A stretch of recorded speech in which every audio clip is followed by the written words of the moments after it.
하나님께 가까이 함이 내게 복이라. 목적은 깨달음이 아니라 하나님과의 만남과 사귐입니다. 시편 73편 아삽의 시의 주제를 한 문장으로 요약하면 다음과 같습니다. 악인의 형통함을 보며 겪는 신앙적 갈등과 실망감을 하나님의 성소에서 깨달았습니다. 이로써 오직 하나님께 가까이 함이 내게 복이라고 고백하고 있습니다. 예나 지금이나 신앙과 삶에서 회의와 갈등을 겪으면서 고민하는 성도님들이 많습니다. 이러한 신앙에 대한 의심과 실망, 이에 따른 갈등을 어떤 식으로든지 해결을 받지 못하면 결국에는 교회를 떠나거나 형식적인 교인, 이름뿐인 성도가 되어버립니다. 오늘 시편 73편을 통해서 인생과 신앙에서 겪는 의심과 실망과 갈등에 대한 깨달음과 해결책을 발견할 수 있기를 바랍니다. 오늘 읽은 시편 73편은 갈등과 깨달음 그리고 고백입니다. 아삽이 말하는 갈등과 깨달음과 고백의 시편 73편의 내용을 간략하게 정리해서 읽어드리겠습니다. 하나님이 참으로 마음이 정결한 자에게 선을 행하시나 나는 거의 넘어질 뻔하였고 나의 걸음이 미끄러질 뻔하였으니 이는 내가 악인의 형통함을 보고 오만한 자를 질투하였음이로다. 내가 내 마음을 깨끗하게 하며 내 손을 씻어 무죄하다 한 것이 헛되다 하였으며 내가 어찌 이를 알까 하여 생각한즉 그것이 내게 심한 고통이 되었더니 하나님의 성소에 들어갈 때에야 그들의 종말을 내가 깨달았나이다. 하늘에서는 주 외에 누가 내게 있으리요. 땅에서는 주 외에 내가 사모할 이 없나이다. 내 육체와 마음은 쇠약하나 하나님은 내 마음의 반석이시요 영원한 분기시시라. 하나님께 가까이 함이 내게 복이라. 내가 주 여호와를 나의 피난처로 삼아 주의 모든 행적을 전파하리이다. 성전의 찬양 총감독이었던 아삽은 자신의 깊은 갈등과 실망감을 감추지 않고 하나님 앞에 쏟아내며 시편을 시작했습니다. 이처럼 우리의 신앙은 내 삶의 고민과 좌절을 하나님 앞에 솔직히 아뢰는 데서부터 시작됩니다. 그렇다면 오늘날을 살아가는 우리에게는 어떤 신앙과 삶의 갈등이 있을까요? 첫째는 공정함에 대한 회의입니다. 말씀대로 정직하고 깨끗하게 살려고 애쓰지만 세상의 편법과 불의를 따르는 자들이 오히려 더 풍요롭고 형통해 보일 때가 많습니다. 그럴 때 우리는 치열한 경쟁 속에서 무력감을 느끼며 과연 믿음을 지키며 사는 것이 무슨 유익이 있는가 하는 상대적 박탈감에 빠지곤 합니다. 둘째는 고난 앞에 마주하는 혼란입니다. 열심히 예배하고 봉사하는데도 삶의 위기나 질병, 경제적 어려움이 찾아올 때 우리는 하나님의 침묵에 크게 낙심합니다. 인과응보적인 복의 개념이 깨지면서 기도의 자리마저 멀어지는 영적 침체를 겪게 됩니다. 마지막으로 교회의 세속화와 이중성에서 오는 실망입니다. 세상의 빛이 되어야 할 교회가 도덕적 타락과 갈등으로 지탄받는 모습을 보며 신앙의 본질에 의문을 품게 됩니다. 또한 거룩해야 할 삶과 치열한 생존의 삶이 분리되는 데서 오는 깊은 영적 피로감과 방황이 우리를 짓누릅니다.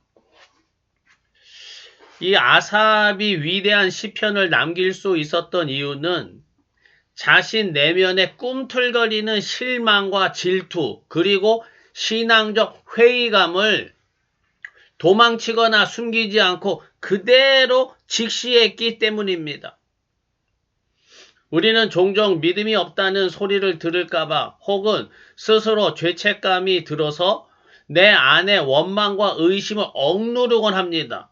하지만 진짜 신앙은 내 갈등과 실망이 무엇인지 먼저 내 눈으로 똑똑히 보고 인정하는 데서부터 시작됩니다.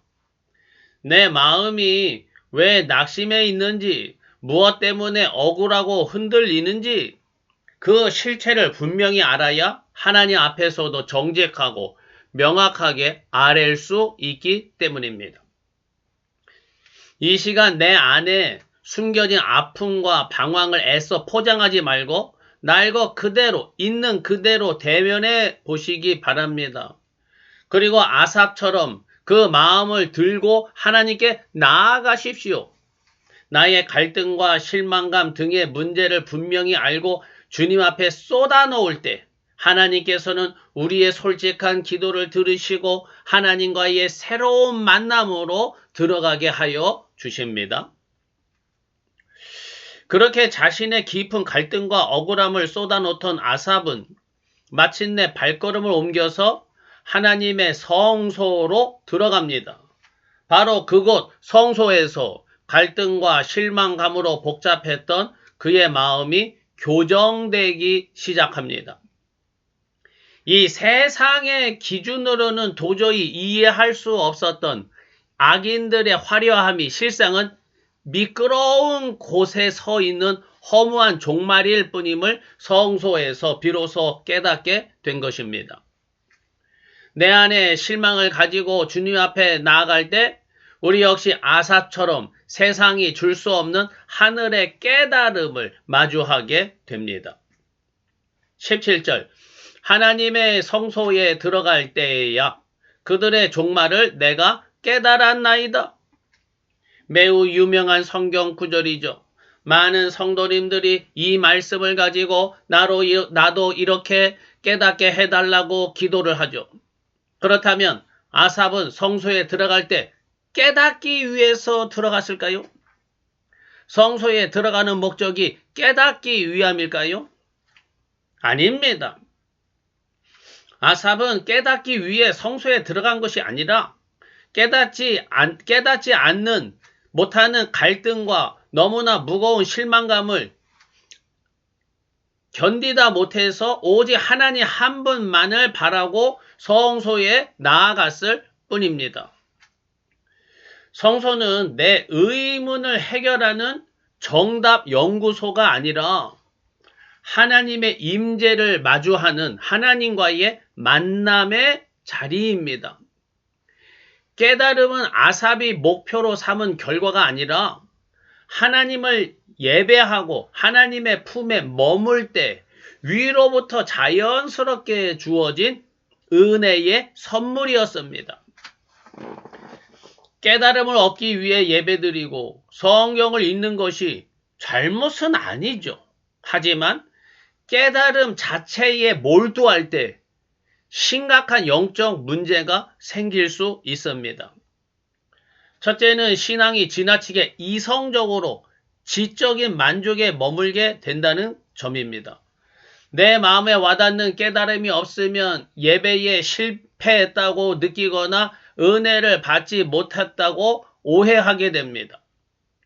둘째는 내가 신앙의 주인이 되는 오류에 빠집니다. 내 문제의 해답을 찾기 위해서 성경을 도구처럼 대하다 보니 하나님 자체를 구하기보다는 나의 가려운 곳을 긁어줄 답만 찾아 헤매게 되는 것이죠. 내 영혼은 지금 주님을 찾기에 갈급해 하고 있습니까? 아니면 내 문제의 답과 깨달음을 찾기에 갈급해 하고 있습니까? 이 우리나라는 유난히도 점쟁이, 무당을 많이 찾는 민족이라고 하죠. 왜 이럴까 생각해 보니까 바로 이 깨달음에 대한 욕구 때문인 것 같아요. 우리나라는 신앙이라고 하면은 큰 깨달음, 즉 도통한다는 생각을 하죠. 그래서 교회에 와서도 가장 중요하게 여기는 부분이 설교이고 설교를 통해서 뭔가 내 삶의 문제와 갈등에 대한 깨달음을 얻어가려는 욕구가 무의식 중에 가득한 민족입니다.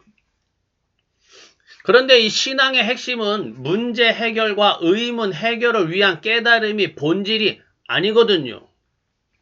그러다 보니 교회와 예배를 통해서는 시원한 깨달음이 없거든요.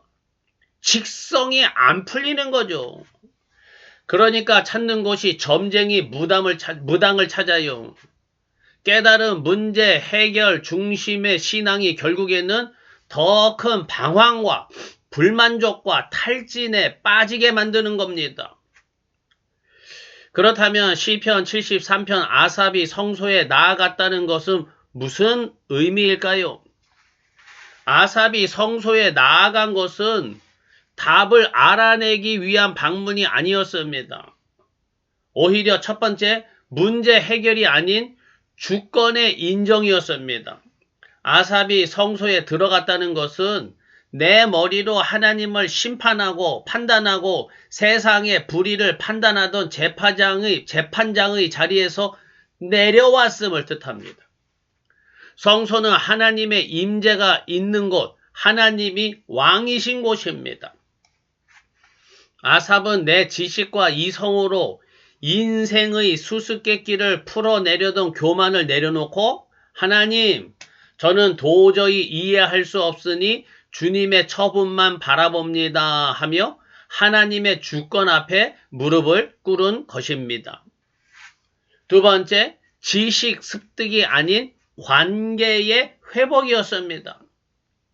한국적 정서에서 점집을 가거나 기도를 하는 것은 일종의 거래나 정보 취득에 가깝습니다. 언제 문제가 해결됩니까? 라는 답만 얻으면 그 대상과의 관계는 중요하지 않은 거죠. 하지만 아삽이 나아간 성소는 하나님과의 만남의 자리였습니다. 아삽이 성소에서 악인의 종말을 깨달은 것은 하나님이 그에게 신령한 정답을 가르쳐 주셨기 때문이 아니라 하나님 품에 안겨서 하나님의 눈으로 세상을 바라보게 되자 자연스럽게 세상의 허무함이 보인 것이죠. 세 번째, 직성을 풀기 위함이 아닌 피난처를 찾음이었습니다. 내 직성을 풀기 위해 답을 갈구하는 사람은 답이 안 나오면 탈진하고 분노합니다. 그러나 아삽은 성소에 들어가면서 자신의 억울함을 해소하려 하지 않고 오히려 상하고 지친 영혼의 피난처로 삼았습니다. 내 육체와 마음은 쇠약하나 하나님은 내 마음의 반석이십니다. 라는 26절의 고백은 내 삶의 의문이 다 풀려서가 아니라 여전히 고통스럽지만 여전히 답답하지만 하나님 한 분만으로 안전하다는 영적인 충만감에서 나온 것입니다. 결론적으로 아삽이 성소에 나아갔다는 것은 내 문제의 답을 얻어내려는 점쟁이 무당 중심의 기복적 종교 행위를 멈추고 답이 없어도 오직 하나님 한 분만으로 만족하겠다는 진짜 신앙으로의 전환을 의미합니다. 성소는 답을 얻는 곳이 아니라 답이 없어도 살아갈 수 있는 믿음의 능력을 얻는 곳입니다.